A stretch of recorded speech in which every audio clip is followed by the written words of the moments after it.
Hola, ¿qué tal? Mi nombre es Gabriel Pérez, soy médico pediatra, soy también doctor en Ciencias en Salud Colectiva por la UAM Xochimilco. Y bueno, más allá de eso, como prácticamente todo profesionista, y en mi caso de la salud, de la medicina, pues uno recorre muchos caminos, conoce uno diversas experiencias sobre la manera de brindar servicios, de garantizar la salud de las poblaciones, ¿no? Entonces, quienes me conocen desde etapas estudiantiles saben perfectamente que desde tiempos de licenciatura, de manera muy precoz, pues me incorporaba yo a las actividades que hubiera, tanto escolares como extraescolares,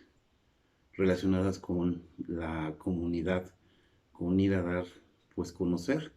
la realidad de los pueblos, de las zonas conurbadas de la Ciudad de México, había proyectos que llegaban más lejos, a Oaxaca, a Córdoba. Posteriormente me integré a un grupo también vinculado a la Facultad de Medicina que iban a la Sierra Norte de Puebla, a las zonas náhuatl, tlacas, Aguasalingo, Aquamantash, en fin.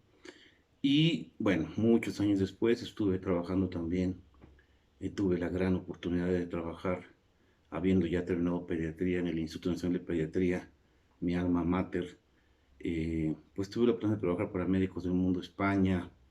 un proyecto de construcción de clínicas, de hospitales en Chiapas, en la selva. Y yo estuve, bueno, en 3 municipios, en Sabanilla, bueno, colindante con Tila, y Tumbala, zonas colindantes con Tabasco, alejadas.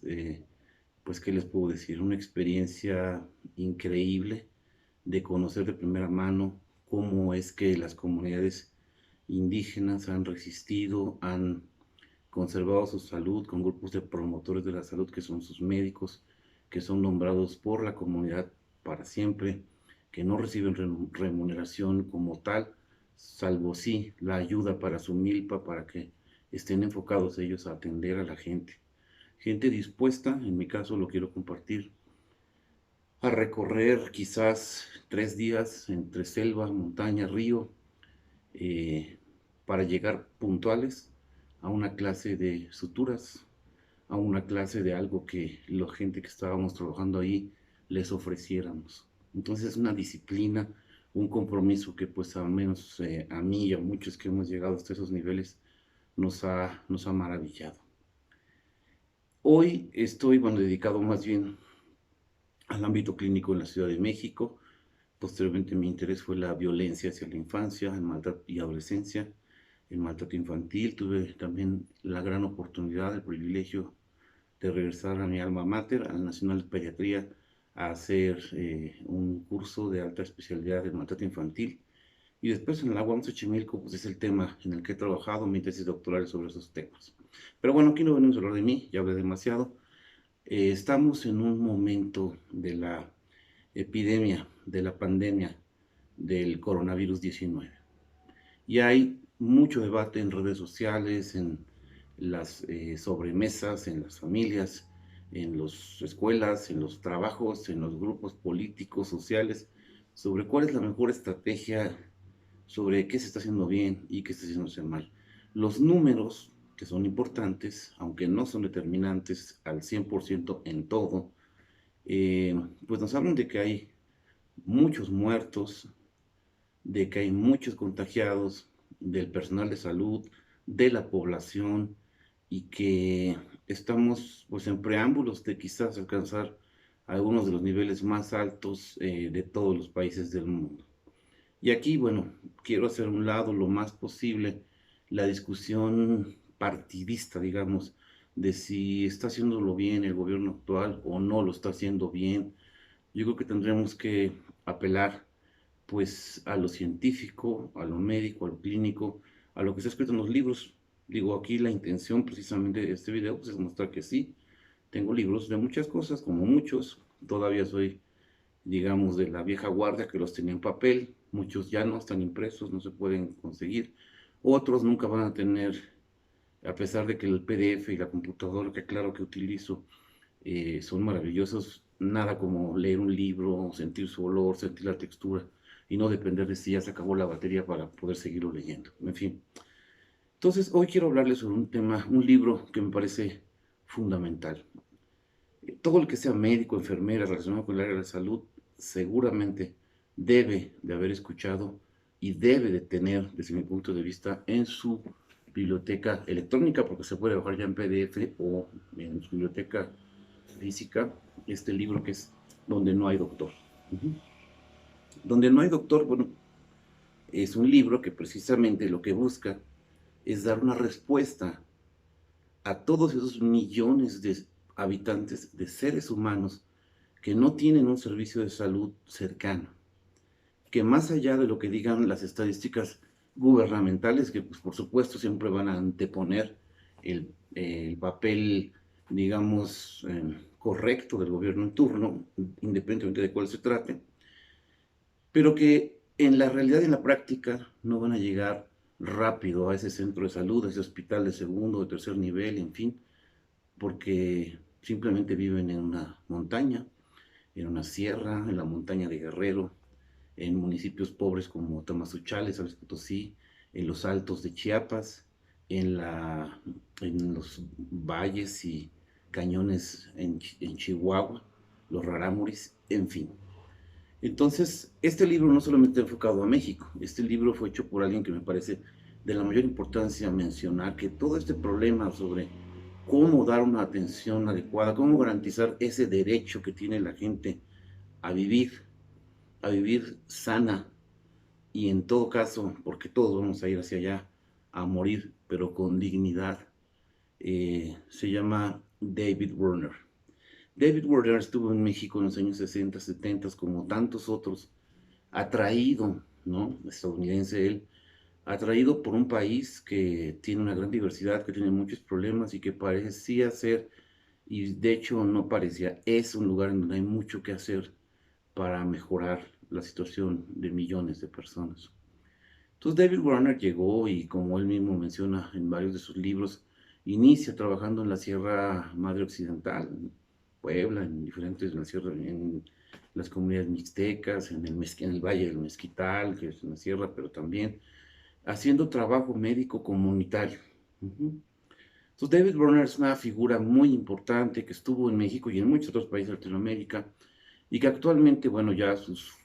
bueno, supongo que está ya en la novena década de la vida aproximadamente, tengo el gusto de conocerlo también,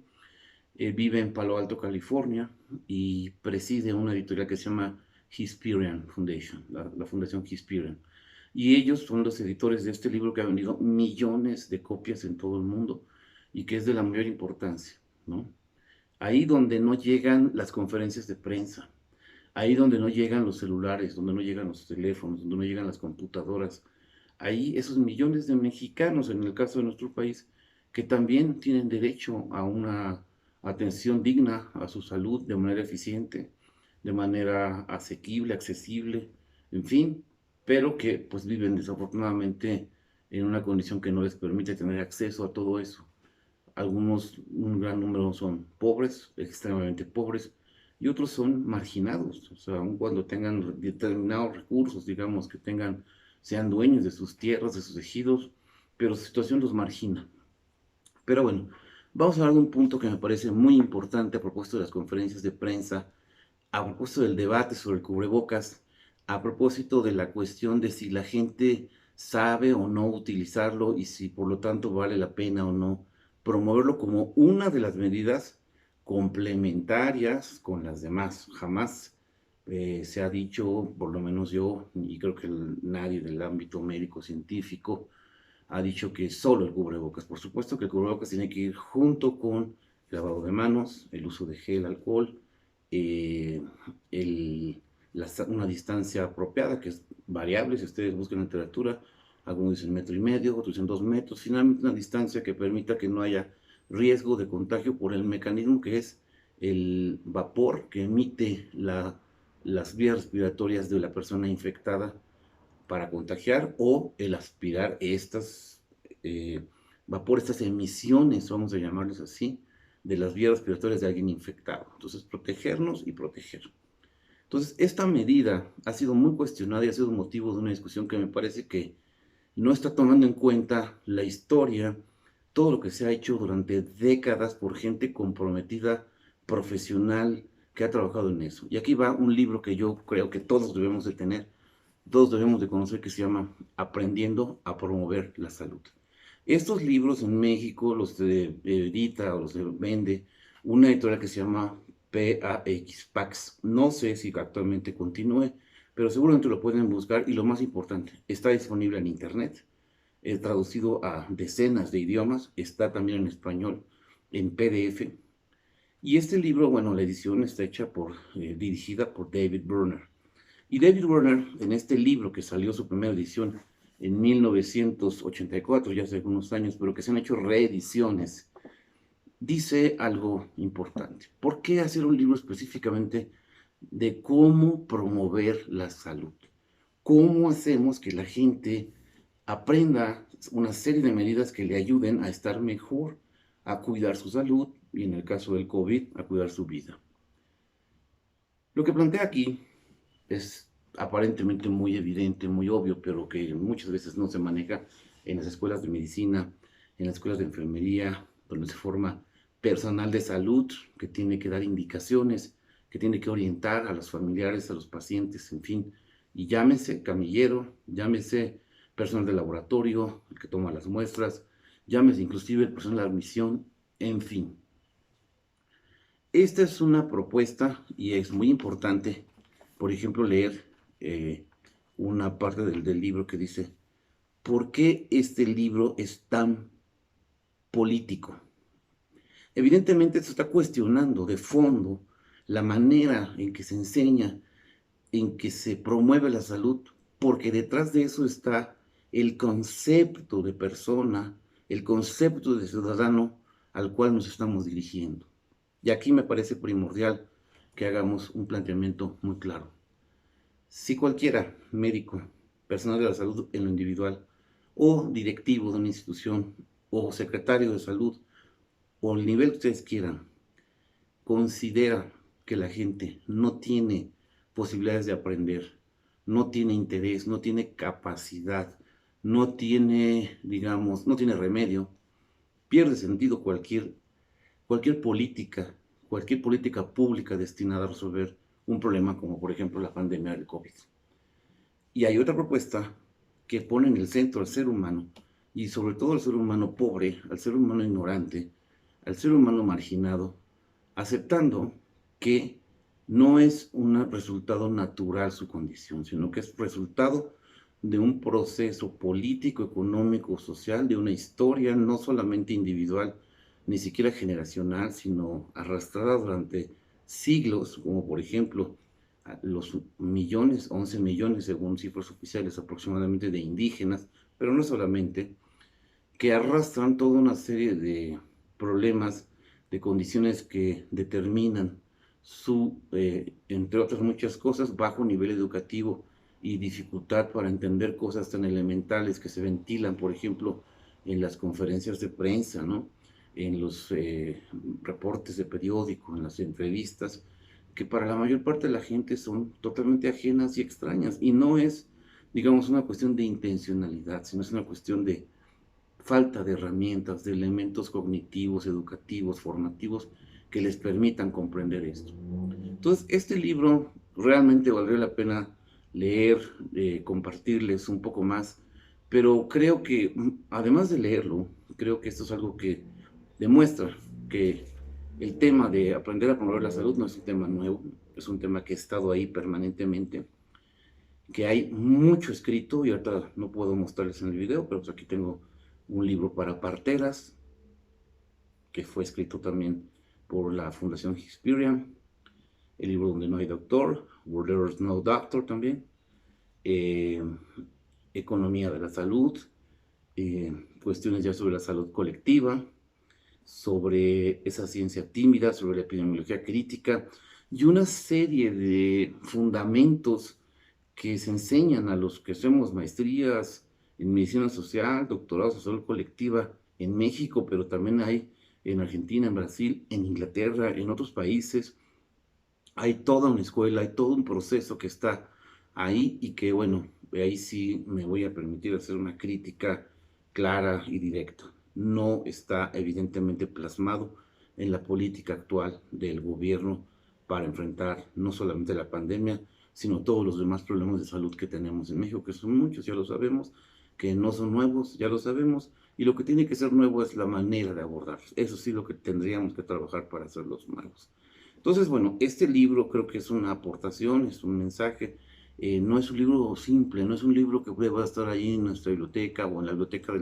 de alguna facultad, de escuela de medicina, de enfermería, de odontología, etcétera, sino que es un libro trascendente, que tiene ejemplos didácticos de cómo llegar a esos pueblos, a esas comunidades, a esas áreas suburbanas, no solamente está pensado para el ámbito rural, sino esas áreas donde la gente ve como ajeno, como extraño, a un hombre de corbata, de traje, con una fisonomía, inclusive, vamos a decirlo, un aspecto étnicamente distinto a la mayoría de los mexicanos, que por lo tanto no es alguien que les transmita un mensaje que les signifique. Y aquí entramos a otra parte, que es la parte de la comunicación estratégica, de que el mensaje llegue realmente a la población a la que queremos de una manera adecuada. No hay una sola forma, no hay un solo camino, y esto los expertos en publicidad, que bueno, también he tenido la oportunidad de trabajar en ese ámbito durante bastantes años y conozco gente que es, aquí reconozco, me quito el sombrero porque han sido gente que, pues evidentemente en su campo, que es promover y dar a conocer productos, en fin, tienen una gran experiencia de las cuales les he aprendido mucho. Entonces, esos son aspectos que no están tomándose en cuenta, que creo que es necesario incorporar para poder tener una política pública que frene esto, que al final el objetivo sería que menos gente se enferme, menos gente muera y no caer, digamos, en ese, vamos a llamarlo así, lo voy a definir yo, ese